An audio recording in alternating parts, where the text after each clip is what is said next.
Okay, parents, your kids are going to turn out just fine. This episode of the podcast is brought to you by FOCO. That's FOCO, F-O-C-O. If you are a parent of a child or teen with ADHD, you know how challenging it can be to keep them focused and engaged. FOCO is the all-natural solution for ADHD, whether it's for school, homework, or just everyday activities. FOCO helps your child or teen stay calm and attentive. Before trying prescription drugs like Adderall that can come with harsh side effects, I recommend you try FOCO. Visit ThinkFOCO, that's ThinkFOCO, thinkfoco.com for more information. Welcome to the Your Kids Will Be Fine podcast. As always, I am Dr. Michael Malopsky, board-certified pediatrician and parent of 7 and also grandparent of 3. As always, here on Your Kids Will Be Fine, we're here to help sort through the overload of information that parents are constantly sifting through to try and really get to the heart of what's most important when it comes to your parenting decisions and hopefully decrease your anxiety about the decisions that you make and the parenting choices that you engage in. So let's talk about this next series is going to be focused on everyone's favorite topic, is toddlers. And you can, for our last series, we finished our series on newborns and our series on infants. You can find all of the podcast episodes at yourkidswillbefine.com. Also, find us on Spotify, Apple, anywhere else you get podcasts. So let's talk about toddlers. I think that there's no, other than being a new parent with a newborn, I don't think there's any phase of childhood that is creates more stress and anxiety than toddlers. Toddlers, I think the best description of a toddler, I can't take credit for this, but they are walking, talking middle fingers, especially 3-year-olds.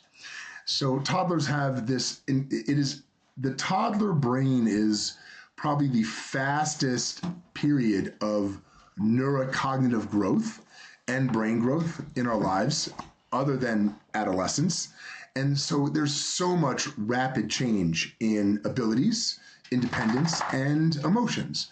And it's the emotional part that I think really challenges us as parents. And so we're gonna talk through at least the first part of our series on toddlers. Is going to focus on toddler behavior and the behavior that stresses a lot of parents out, which is toddler eating and toddler sleep. So first, let's talk about what we expect from toddlers.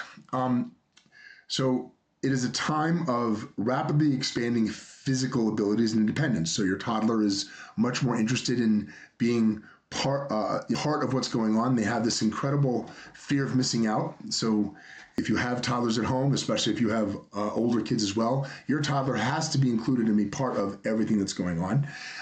Toddlers also have this intense need to spread their wings a bit, explore, and test out their new physical abilities, mobility, dexterity. And when they do that, they can, 1, have very little regard to their own personal safety, and 2, they can be annoying and messy. And so they really challenge sometimes us as parents how we respond emotionally and to not necessarily overparent toddlers, which is, I think, one of our biggest mistakes as new parents is we are overparenting our toddlers. Toddlers express themselves verbally in much more complex ways. They have an expanding vocabulary. They have a much expanded understanding, even if, especially young toddlers, even if they don't have a word or the ability, the vocabulary to necessarily say a specific thing, they understand everything. And they react very strongly, very intensively. Toddlers are just all id and ego, and so they have very little kind of prefrontal cortex regulation of their emotional life. And so the way they react to things is very intense and very strong, and that is all normal and par for the course. So that's what we expect from toddlers. When we come in for our toddler visits, which are, 15 months, 18 months, 24 months, and 30 months, and then 3, those are the topics that we cover is that those changes in their receptive skills, how much they understand, their expressive skills, their physical capabilities, their social adaptive skills, which is, hey, how they want to be a part of everything, how they interact, how they respond to social contexts and situations. As part of our developmental screening of toddlers, and I think most practices, there is also a formal process of screening for autism. Autism is now, according to the CDC, occurs in about 1 in 36 children. It has definitely increased over the last 20 years. And there are multiple formal screening processes that people use. We prefer to use something called the MCAT, which we give at 18 months and then at 2. And the MCAT is a reproducible, parent-driven questionnaire, which has been shown through time to be very sensitive and specific when it comes to picking up early signs of developmental issues or autistic spectrum issues in young children. And we'll get back to autism in terms of why we think autism is increasing and what are all the factors there and what's new on the horizon as far as diagnostics. But the point is that the toddler years are when, if your child might be developing autistic spectrum features, is when that would be most likely be diagnosed. And early diagnosis definitely leads to better outcomes because of enrollment in early intervention programs. And that's always part of our process of talking about toddlers when they come in for their regular visits. So one of the biggest toddler behaviors that tends to create anxiety and tends to color our parenting is eating. As parents, we have this innate need, probably deep in our DNA, to see and watch our children eat and consume nourishment. It makes parents, all parents, innately uncomfortable and anxious when we see our children refusing or skipping meals, and probably because way back in human history, if your child wasn't eating, it was a sign of illness or dysfunction, or that they are going to starve and not survive. So we have this very intense need. It triggers a lot of anxiety. Those issues for most families in our world now aren't problems. Food is abundant. We are not hunting and killing and gathering our own food. So availability of food is for most families, thankfully, not a first issue, although there are families, of course, still in this country with food insecurity. But for majority of families, you don't have to worry that if your toddler doesn't eat a meal, that they're not going to make it through the week. And so we as parents have to respond to that innate anxiety in a way that promotes healthy eating routines and a healthy relationship with food, and understanding how toddlers' food needs are unique and different than younger kids and older kids. Here's the thing about toddlers and appetite. If you look at a growth chart, the toddler years, the growth chart is much flatter and less steep than the years than 0 to 12 months, and stays that way through the school age years, mostly until you start hitting your late childhood and adolescent growth spurt. So the point is that growth is generally slower during this time, and which means that toddler appetites are very variable. They're all over the place. Most toddlers are not necessarily really appetite-driven people. They tend to be more distracted with everything else they want to do, like play and run around. And so most of us, we sit down for meals, we have scheduled meals, we eat snacks, but our toddlers' appetites will not line up with our meal times the majority of the time. And because you've been going to your doctor for regular visits, talking about development, talking about growth, your pediatrician has a pretty good idea of what your toddler's growth looks like. And that's why we track a growth chart, to make sure that your toddler is meeting their nutritional needs to support healthy growth, which also supports healthy neurocognitive development. But your toddler's appetite and meal times will often be very off.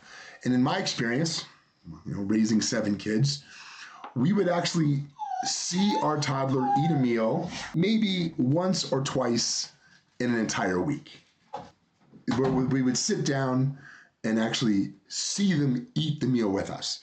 And those meals, sometimes they eat everything. And then most of the other meals or the other days, they are grazing. They're eating a craisin here, a goldfish here, a fruit snack here. If you've ever seen my toddler food pyramid, if you look at my Instagram feed at Pete's at the Meadows, you'll see that toddlers sometimes, when they're not that hungry, which is a lot of the time, they're just interested in snacking and grazing. But the key is how we respond to that.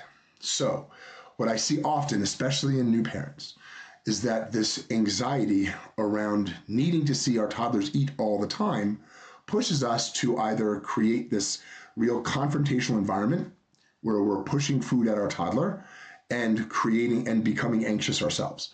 Toddlers pick up on that, and when toddlers get pushed because they are innately oppositional, they tend to just push back. So it creates a lot of, shall we say, negative emotional space around mealtime. Mealtime is most productive when it is relaxed, when it is free of anxiety and negative emotions and pushing and hovering, and really focus on connection and togetherness, and the food is simply present. What a lot of parents share with me, especially if they have toddlers in daycare, is that in daycare, my toddler eats great, and when they're home, we always have this issue. And one of the reasons why that can be is that during daycare, a daycare provider doesn't have time to sit with each toddler and shovel food and push food at them. The toddlers are, the children are usually sitting together. They're sitting with each other and they're watching each other, and they eat because they see everybody enjoying themselves and interacting and eating, and so they eat if they're hungry. And that is kind of the environment we want to promote at home, which is positive, not overly micromanaged around food, knowing that it's okay that your toddler really eats a couple meals a week, especially if they have a healthy and normal growth trajectory on their growth chart.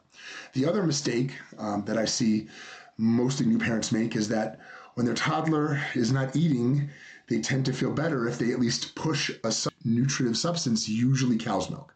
Too much cow's milk in a toddler has 3 negative effects. One is if a kid is drinking 24, 30 plus ounces of cow's milk a day, that is a lot of empty calories. Cow's milk is mostly lactose, which is a sugar, dairy protein, and liquid.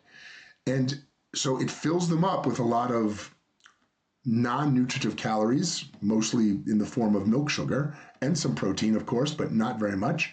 And then they are not eating other nutrients that they need, especially iron. When it comes to your toddler's diet, the most impactful and important nutrient for them to consume is iron. Why? Iron is used up in our growth of our muscles, of our bones, and especially our brain. So they're chewing it up. Neurocognitive development requires a ready, stable, and available source of iron all the time. Iron in its best, most absorbable form comes in red meat, whole eggs, chicken, and fish. That's heme-based iron. Yes, iron is in other foods. It's in legumes, it's in oats, it's in leafy greens. However, in plant-based sources of iron, it is non-heme bound. It's not bound to a heme protein, and our bodies don't absorb it as efficiently, so you have to eat a lot more of those things, and toddlers are not good at eating a lot more of things.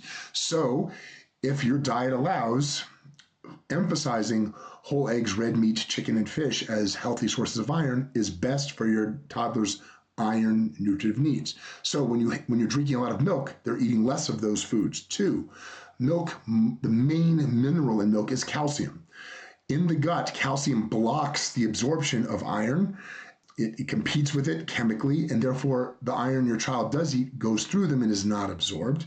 And 3, too much milk, even if you're not allergic, even if you don't have an allergy to milk, is pro-inflammatory and can lead to blood loss in the gut because of inflammation and more iron loss, and also is very constipating and will lead to trouble with pooping. So avoiding the desire to feel that I need to push milk onto my child as a substitute for food is a mistake. The other topic that a lot of parents tend to fall into is toddler formula.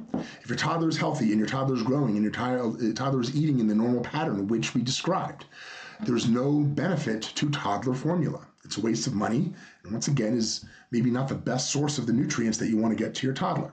Where does toddler formula have a role for most people? In our practice, just like many others, we have a very large population of toddlers who are challenged with neurocognitive, sensory, and behavioral issues. A lot of them because they were ex-preemies and NICU grads. They have sensory issues. They have neuro delays in oral motor functioning, hypersensitivities.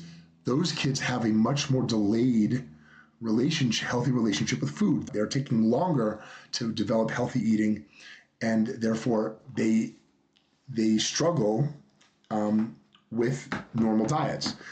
For those kids, a healthy toddler formula that is a good source of protein, a healthy source of micronutrients that your child needs to grow, linear growth, needs vitamin D, needs calcium, needs vitamin K. Those help your bones and muscles develop healthy linear growth along with healthy protein sources. Those will help those toddlers. There are lots on the market. The stuff that comes on the shelf, things like Pediasure, maybe Kate Farms, there's a lot of processing. There's a lot of added sugar, high fructose corn syrup solids. There are cleaner products on the market. I prefer the product put out by the company called True Height. True Height makes a toddler formula that I have found is cleaner, healthy whey protein, healthy micronutrient balance for the kids that are struggling. So understanding toddler behavior and the biggest, most stressful behavior, toddler eating, is really important for a positive, healthy relationship around food and understanding what's normal and what's not. Come back next week where we're going to talk about sleep, parenting styles that are that help toddlers the most, and of course we're gonna do a deeper dive on autism. So don't forget to join us. We're looking forward to seeing you at our next episode.